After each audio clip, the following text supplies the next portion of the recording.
Հասմի Սայդյանը։ Ես օրում մխթարսը բասեցի գրդհամալիրի արևրան դպրոցում, 3-ին դասարանում։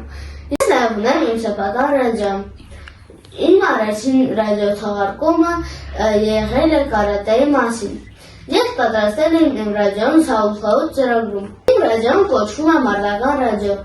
Գիտեմ, դուք կցանկանաք իմանալ, թե ինչպես եմ ես մտածել այս անունը։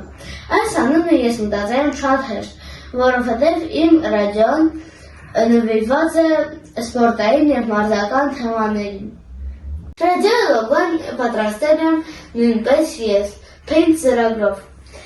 Իմ լոգոյի վրա կարող եք տեսնել բասկետբոլի գնդակ, գավաթ և միկրոֆոն։ Իմ առաջին եթերը եղել է նոյեմբերի 7-ին, թեման կարատե։ Ես ընտրել եմ կարատե, որովհետև ես նույնպես հաճախում եմ այդ մարզաձևին։ Ռադիոթողարկում ստեղծելու համար պետք է գտնեք նյութ, սովորեք բաց կարդալ, ձայնագրեք ձեր կամ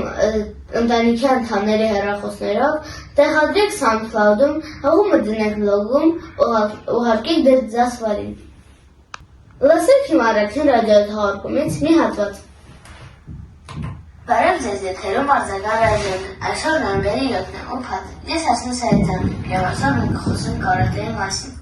Կարատեն ծագել է Ճապոնիայի Օկինավա կղզում, որպես ինքնապաշտպանության արվեստ։